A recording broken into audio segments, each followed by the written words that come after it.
Tensions over Dianne Feinstein's Senate seat continue to swirl as Feinstein remains at home recovering from shingles. Tonight, GOP senators blocked a Democratic plan to replace Feinstein on the powerful Judiciary Committee. Which means President Biden's judicial nominees remain in limbo, potentially impacting major issues like abortion rights. KCAL News political reporter Tom Wade is here now, live with the very latest. Tom? And Juan and Pat, this is definitely causing a very public rift within the Democratic Party. We'll get into that in just a second here. But Senator Feinstein hasn't been on the Senate floor for a vote since February. Her absence is causing a very public rift among Democrats.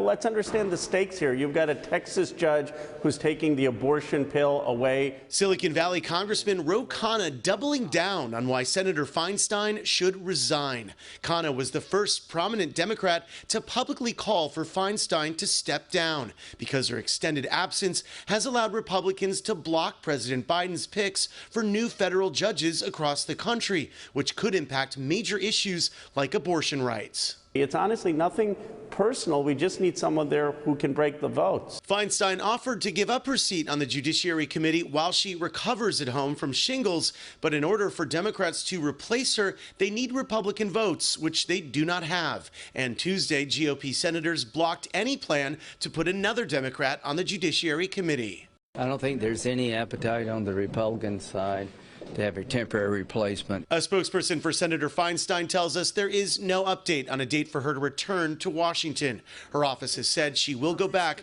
when she's cleared by her medical team. I spoke to Senator Feinstein just last Friday, and she and I are very hopeful she'll return soon. Before her bout with shingles, there were already concerns about the 89-year-old senator's cognitive health. Earlier this year, she announced her retirement, but also her intention to finish her term, which wraps up at the end of 2024. But now, with an extended absence, pressure to permanently step aside is mounting. This is going to increase the pressure on her to resign. I wouldn't be terribly surprised if even the president, either directly or through an intermediary, sent a message that that's time for Senator Feinstein to give up the office. But Feinstein still has many allies. She was elected. She served admirably. She's still part of that. We've had other members that's been gone. His other members have been gone for a year or more. Well, I have a lot of respect for Senator Manchin, but his saying that there have been senators who've been out for a year and they aren't being called upon to resign shows exactly what's wrong in the institution. I don't know any other job where you can not show up for a year and expect to hold your job. If Feinstein did step down, it would be up to Governor Newsom to select her replacement and finish her term. Newsom had pledged to appoint a black woman if the seat came open. Dan Walters has spent more than 4 decades covering California politics. He's been thinking about a temporary replacement who would not run for the seat next year. I would think that his best move would be a caretaker, because I think otherwise it's going to be hell to pay from all the people who are running for the seat and would be aced out by a maneuver.